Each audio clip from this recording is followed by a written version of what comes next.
Bon bah tenez l'addition, maintenant c'est l'heure de payer. Madame, je crois que vous avez mis des zéros en trop parce que là c'est marqué 7000 euros. Parce que vous vouliez dire 70 euros en fait.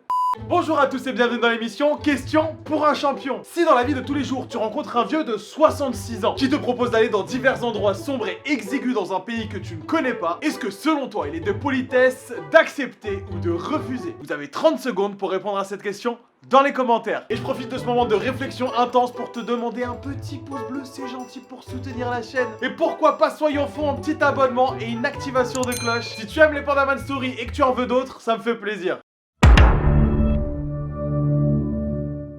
Salut à tous et bienvenue pour cette nouvelle vidéo. Aujourd'hui je vais vous raconter une soirée que je n'aurais jamais pensé vivre de ma vie. Comment vous dire, je me suis retrouvé alpagué dans un traquenard. Ah oui, deux mots qui viennent du passé composé, là je sais que les plus jeunes ont du mal à suivre. Une histoire digne d'un film d'action ou un film X, j'ai pas encore décidé. Dans la Pandaman Story précédente, je vous ai raconté comment j'ai rencontré le boss de Tokyo. Mais comme je suis pas sûr que vous ayez tous vu cette vidéo, on va partir sur un petit résumé des familles. Oui, allô? Après cette fameuse rencontre avec le boss de Tokyo, je ne pensais qu'on n'allait plus jamais le revoir. Mais très vite, il nous a recontactés. Apparemment, il avait passé un très bon moment avec nous. Il avait apprécié notre naturel et la façon dont on le traitait. Parce qu'apparemment, au Japon, tout le monde le traite comme si c'était le Premier ministre. Monsieur, votre blague était intensément drôle. Merci beaucoup de votre présence. Et apparemment, moi et mes potes, on est le seul qui le considère comme une personne normale. On lui fait des blagues sales, on lui tape sur l'épaule comme si c'était notre oncle. Mais avec lui, on parle un peu de tout et de rien. Et ça, je pense qu'il apprécie. Du coup, il y a 2 semaines, il nous contacte et nous demande si on veut aller manger avec lui. Malheureusement on pouvait pas, c'était l'anniversaire d'un de mes potes et on devait préparer une soirée pour lui. Du coup on s'excuse et on explique au boss pourquoi on pourra pas venir. Allô boss, tu vas bien? Ouais non, mais non on peut pas, parce qu'en fait on doit fêter l'anniversaire de Zax. Non, dis-moi là c'est l'anniversaire de Zax, je suis pas invité. Ouais, j'ai des chutes capillaires au niveau de la barbe. Mais boss, on n'allait pas vous inviter, on va dans un restaurant claqué et après on va boire 2-3 bières de seconde zone. Écoutez les straps, y a pas de soucis, c'est moi j'organise son anniversaire. Ramenez-vous, sans rien, c'est moi qui rince, ça va être la fête du puzzle. Et je vais mettre un anti-chute de cheveux de la barbe.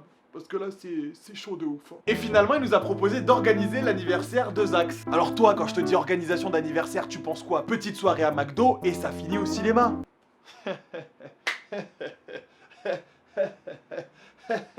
Nous n'avons pas les mêmes valeurs. Parce que le boss avait décidé de faire totalement autre chose et de claquer en une nuit le PIB du Zimbabwe. Franchement, même si on m'avait dit, j'aurais pas cru possible de claquer autant d'argent en une soirée. Donc il nous donne rendez-vous vers 17 h. Je n'ai pas compris.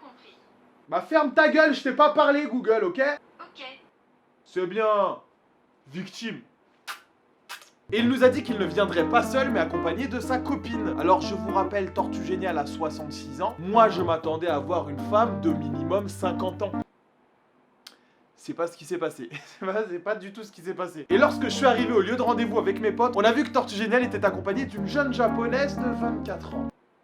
24 ans, 66 ans, il y a quand même un monde d'écart. C'est même plus un monde, je dirais qu'il y a un 400 mètres haies entre les deux. Sachant que l'un des deux est tellement vieux qu'il pourra jamais le courir jusqu'à la fin, je ne comprends pas pourquoi ils sont ensemble. Et attention, j'ai rien contre les couples qui ont une grande différence d'âge. Mais vieil homme très riche avec jeune femme...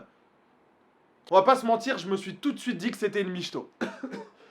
Ça c'est Corona ça. Du coup on demande à Tortue Géniale où il nous amène. Est-ce que vous aimez les sushis? Bah bien sûr on aime les sushis, qui n'aime pas les sushis? Ok, alors je vais vous amener dans le 2e meilleur restaurant de sushis de tout le Japon. Ah d'accord, non mais parce qu'en fait même si c'est le 100e meilleur, nous ça nous va. En vrai même si c'est des sushis à 1 euro, ça nous va aussi. À la base je voulais vous amener dans le meilleur sushi du monde. Mais il est fermé, c'est Monsrab et il travaille pas à cause du corona. Désolé la MIF, PNL, QLF, t'as compris frérot? Ah d'accord, ok. Non, je vais pas vous mentir, jamais de ma vie j'aurais pensé manger dans le 2e meilleur sushi du Japon. Le prix doit être incroyable et faut réserver plusieurs mois en avance. Ah oui, et petite information supplémentaire que j'ai oublié d'ajouter. Ouais, et aussi j'ai réservé tout le sushi que pour nous ce soir. Il y aura que nous dedans, ouais, comme ça on est tranquille, on peut parler, tout ça. Ah d'accord. Après, s'il y avait des gens, ça me dérange pas. D'accord, donc le mec a réservé le meilleur sushi du Japon que pour nous, c'est tout à fait normal. Et sinon boss, c'est quoi ce sac que vous avez ramené? Ça a l'air vraiment lourd, vous voulez que je vous aide à le porter? Oh ça c'est rien, j'ai ramené 3 des meilleures bouteilles de champagne qu'on peut trouver sur le marché japonais. Je suis sûr que vous avez soif, comme ça on va s'hydrater quoi. Ah bah d'accord. Je reviens, je vais raconter ça à mes petits enfants, j'arrive. C'est-à-dire que le mec, il est tellement haut dans l'échelle de la société japonaise qu'il a réservé le meilleur restaurant de sushi japonais pour lui tout seul, et qu'en plus il a le droit de ramener son propre alcool. Parce que les bouteilles qu'il a amenées, elles sont tellement cotées que même dans le sushi, ils en ont pas. Bon, ok, là je me dis, ça va être une expérience inoubliable. J'ai intérêt d'allumer toutes mes papilles gustatives parce que ça va être un moment incroyable. Et dire que c'était que le début de la soirée.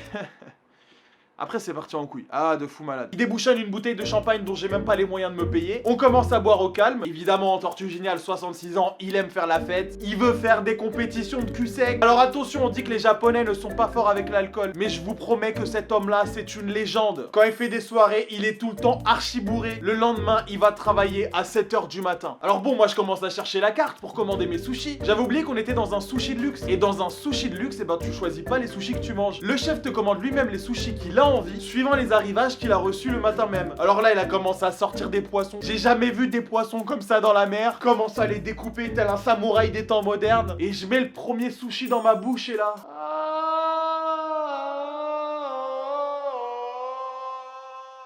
Mes frères, si je vous ai donné rendez-vous ici ce soir, c'est pour rendre hommage à ce poisson. Ce poisson qui n'est accessible que pour une partie de la population. Ce poisson qui regroupe à lui-même tendresse, anxiété et bien-être. Ce poisson qui restera à jamais gravé dans les mémoires de ma langue. J'ai vécu le premier combo dévastateur de sushi de ma vie. J'étais en PLS, le chef cuisinait, je l'ai mangé un par un, pa. J'avais atteint l'extase culinaire. En même temps, t'as Tortue Géniale qui est là, comme d'hab, qui nous fait des blagues, qui nous demande de boire avec lui. Il ouvre une bouteille de champagne, une bouteille de saké, une bouteille de shochu. Du coup, moi, je lui demande, mais pourquoi vous avez ramené vos propres bouteilles? Il y a bien de l'alcool à boire ici. Il m'a dit, ouais, il y a de l'alcool à boire, mais il y a pas des bouteilles comme ça, parce qu'elles coûtent un peu cher. Du coup, moi, forcément, je suis curieux et je lui demande combien coûte cette bouteille. Alors, celui-là, c'est un bon saké. Bon, il est pas trop cher, hein, c'est 250 € la bouteille. Ça veut dire que là, le truc que je suis en train de boire, il coûte plus cher que mon téléphone. Je vais raconter ça à mes petits-enfants. J'arrive. Attends. Le problème, c'est que Tortue Géniale, quand il commence à boire, il peut plus s'arrêter. Et vraiment, quand je vous dis qu'il faisait des compétitions de cul sec, c'était pas une blague. Quand il te regarde dans les yeux, il fait « Hey, cul sec !» Tu peux pas dire non. Un vieux de 66 ans qui te défie, tu peux pas dire non. Sauf que moi, je bois pas beaucoup d'alcool. Et je vous avoue que je suis pas très fort avec tout ce qui est boisson. Et du coup, je commence à trouver des feintes. Et je refile tous les verres à mon pote à côté. Bon bah lui il a fini très mal, on va pas se mentir. Mais au bout d'un moment la descente de papy elle était tellement rapide que même mon pote qui est breton de base ne pouvait même plus assumer tous mes verres. Du coup j'ai dû trouver des astuces. Ouais, j'ai fait semblant de renverser un verre de saké à 250 balles pour pas le boire.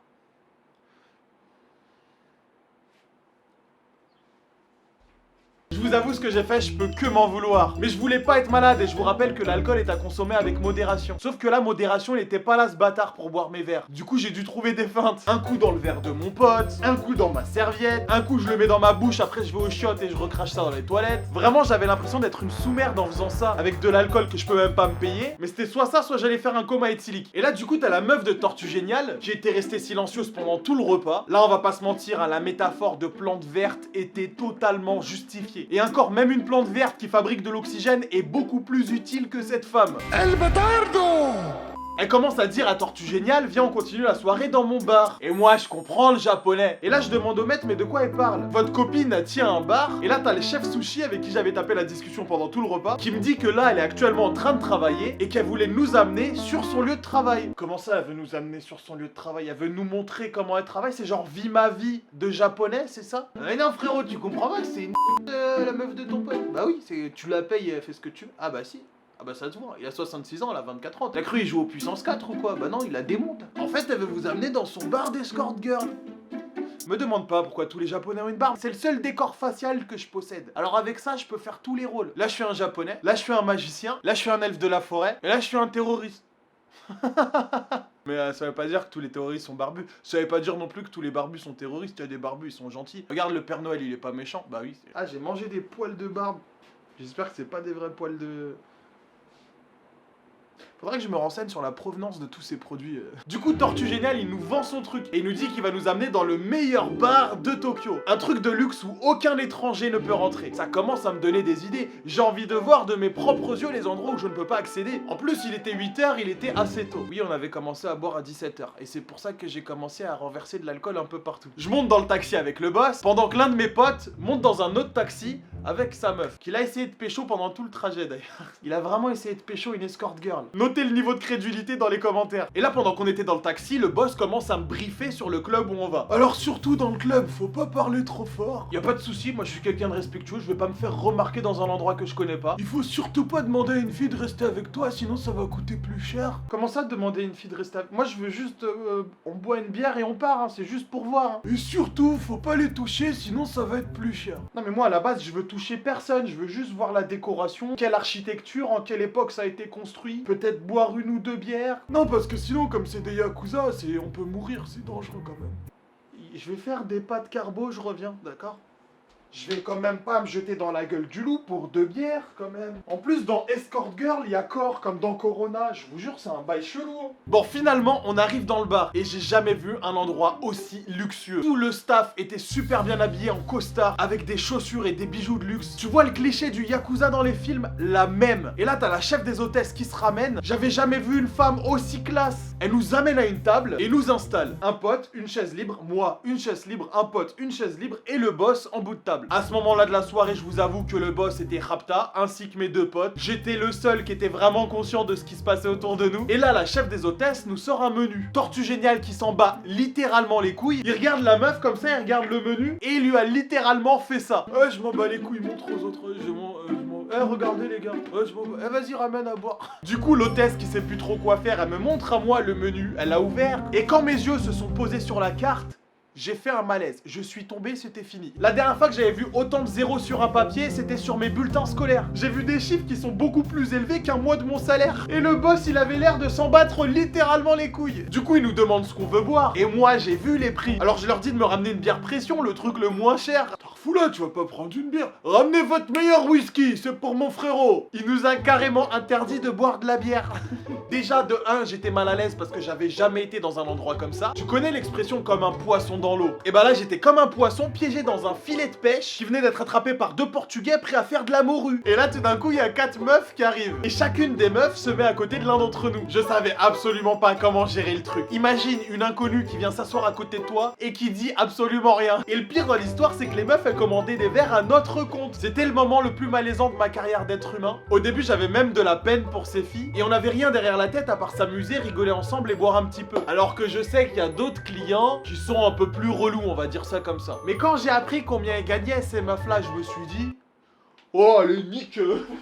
En vrai, normalement, dans ce genre de bar, les hommes boivent et draguent un peu les femmes. Sauf que moi, je suis un mec trop curieux. J'ai commencé à lui poser tout un tas de questions. Est-ce que c'est une bonne situation, escort girl? Travailler pour des yakuza, est-ce que ça a certains avantages? Sur 10 clients, il y en a combien avec qui tu couches? Est-ce que tu penses que l'argent mérite tous les sacrifices? Bon, je t'avoue que la première meuf, je l'ai un peu gênée. Mais je préférais assouvir ma curiosité plutôt que partir dans un délire de fake drague. Je trouve ça complètement lourd. Et là, tout d'un coup, au bout de 10 minutes, la meuf se lève et part. Et il y a une autre meuf qui revient. Et ça a été comme ça pendant toute la soirée. Toutes les 10 minutes, il me ramenait une nouvelle meuf. En fait, s'il y a une fille que t'aimes bien et que tu veux qu'elle reste avec toi, il faut payer plus cher. Et à chaque fois qu'il y a une nouvelle fille qui venait, elle commandait un verre de vin ou un verre de champagne. Mais franchement, au bout de 3-4 filles, on s'est grave relaxé. Pour te dire, mon pote à ma droite, il faisait écouter de la K-pop à l'escort girl. Quant à moi, ils ont sûrement vu que j'étais un bolos, ils ont arrêté de m'envoyer des meufs super fraîches pour m'envoyer des Kaira. Je vous jure qu'à notre table, tout le monde avait une femme super sexy et super féminine. Moi, il y a des meufs, elles arrivaient en TN. Il y en a même une, elle a essayé de me vendre de la weed. J'ai jamais vu ça, c'est incroyable. Et là, le maître nous dit, bon les gars, le club va fermer, c'est le moment de partir. Tu as alors la chef des hôtesses qui se ramène en se dandinant et qui ouvre l'addition. Alors là, c'était plus un bulletin de notes là. On aurait dit une formule mathématique, le bordel. Il y avait tellement de chiffres que la meuf, elle a dû déborder sur la table pour écrire le reste de l'addition. On va tenir l'addition, maintenant c'est l'heure de payer. Madame, je crois que vous avez mis des zéros en trop parce que là, c'est marqué 7000 €. Parce que vous vouliez dire 70 € en fait. Ah mais si c'est ça, 15 filles plus 2 bouteilles de champagne, du vin, du whisky. On est sur un total de 7000 €. Mais on vous a fait une petite réduction de 20% quand même. Je vais faire des pâtes, j'arrive. Et là, je me suis dit, c'est pas possible, je suis dans un autre monde. Moi qui suis issu d'une famille modeste, c'est comme si je venais de me rendre compte qu'il y a des gens qui sont capables de claquer 7000 € en une soirée. En général, on voit ça que dans les films ou dans les reportages. Mais quand t'as une addition de 7000 € dans les mains et qu'il y a un mec qui sort une carte noire pour rincer sans même cligner des yeux, là, je me dis... Ah ouais, on n'est pas tous nés sous la même étoile. Hein. Ah, Ayam, ils avaient raison. Hein. C'est la soirée la plus chère que j'ai jamais passée de ma vie et que je ne passerai jamais. J'espère que cette petite Pandaman Story t'aura plu. Si c'est le cas, lâche ton meilleur pouce bleu. Tu peux aussi t'abonner à la chaîne et activer les notifications. Et tu sais quoi, Tortue Géniale, je vais le revoir. Alors si tu veux la suite de l'histoire, n'hésite pas à me le dire dans les commentaires. Abonne-toi à la chaîne secondaire, rejoins-moi sur Twitch et je te donne rendez-vous samedi prochain pour une nouvelle vidéo. Peace!